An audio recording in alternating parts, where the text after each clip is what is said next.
तर दुसरीकडे उपमुख्यमंत्री सुनेत्रा पवार यांनी सीबीआय चौकशीची मागणी केली आहे। त्यामुळे अजित पवारांच्या विमान अपघाताचं गूढ अधिकच वाढलं आहे।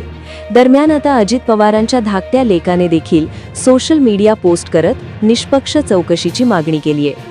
विमान अपघातात ब्लॅक बॉक्स सहजपणे नष्ट होऊ शकत नाहीत, मग सत्य बाहेर का येत नाही, असा सवाल त्यांनी उपस्थित केला आहे। अजित पवार यांच्या निधनानंतर सुमारे 20 दिवसांनी जय पवार यांनी व्यक्त केलेल्या या शंकांमुळे राजकीय वातावरण अधिकच तापले आहे। विमान अपघातात ब्लॅक बॉक्स सहजपणे नष्ट होऊ शकत नाहीत। महाराष्ट्रातील जनतेला आपल्या हृदयाला हादरवून टाकणाऱ्या या दुर्घटनेचे संपूर्ण, पारदर्शक आणि निर्विवाद सत्य जाणून घेण्याचा हक्क आहे। VSRला तात्काळ उड्डाणे चालविण्यास बंदी घालून त्यांच्या विमानांच्या देखभालीत झालेल्या संभाव्य गंभीर गैरव्यवहाराबद्दल सखोल आणि निष्पक्ष चौकशी केलीच पाहिजे, असे जय पवार यांनी सोशल मीडियाच्या माध्यमातून म्हटले आहे। राष्ट्रवादी काँग्रेसकडूनही विमान अपघाताची सीबीआय चौकशी करण्याची मागणी करण्यात आली।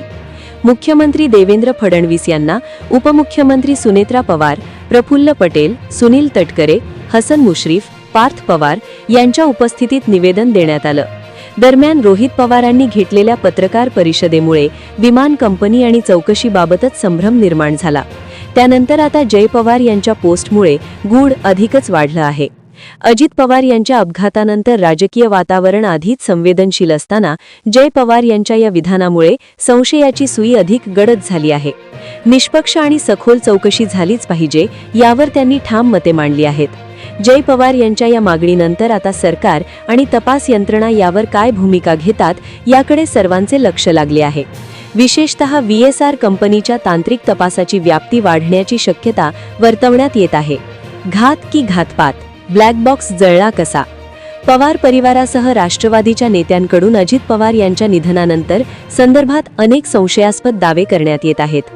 बारामतीमध्ये अपघात झाल्यानंतर केंद्रीय विमान वाहतूक मंत्रालयाने विमानाचा ब्लॅक बॉक्स हा सुरक्षित असल्याचे स्पष्ट केले होते।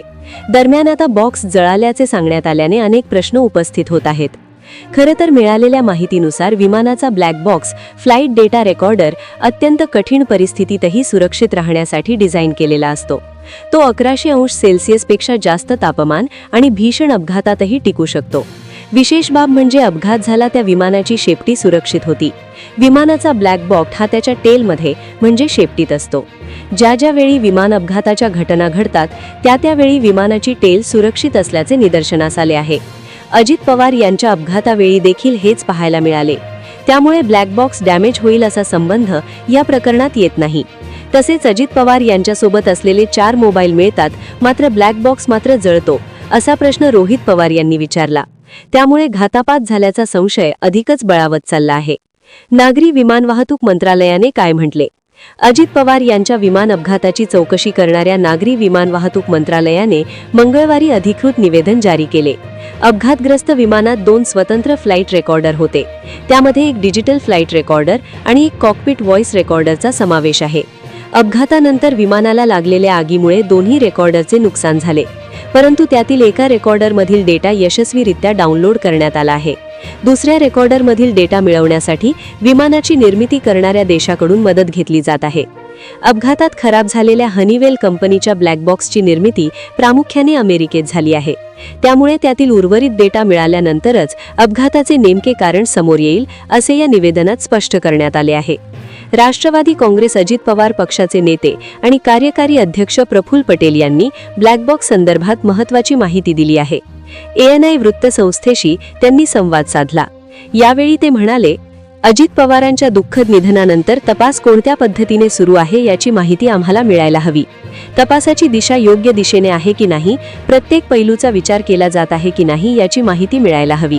विमान अपघात तपास ब्युरोकडून विमान अपघाताच्या तांत्रिक बाबींची चौकशी करत आहे। मी असे ऐकले आहे की ब्लॅक बॉक्समधून माहिती काढण्यासाठी तो अमेरिकेला पाठविला जाणार आहे। भारतात ब्लॅक बॉक्समधून डेटा रिकव्हर करण्यात अडचणी येत आहेत, असे प्रफुल्ल पटेल यांनी म्हटले आहे। मात्र सुप्रिया सुळेंनी रोहित पवारांचे दावे खोडल्याची चर्चा आता रंगली आहे। आमदार रोहित पवारांनी बुधवारी दुसऱ्यांदा पत्रकार परिषद घेत ब्लॅक बॉक्स बाबत मोठा खुलासा करताना गंभीर आरोप केले आहेत। तसेच ब्लॅक बॉक्स हा उन्हापासून, आगीपासून आणि बॉम्बस्फोटापासून सुरक्षित आहे, पण राजकारण्यांपासून नाही, असा आरोपही त्यांनी केला। मात्र रोहित पवारांच्या आरोपावर बोलताना खासदार सुप्रिया सुळेंनी ब्लॅक बॉक्समधून तांत्रिक माहिती मिळेल आणि सत्य बाहेर येईल असा दावा केला आहे. त्यामुळे सुप्रिया सुळेंनी रोहित पवारांचे दावे खोडल्याची चर्चा आता रंगलीये.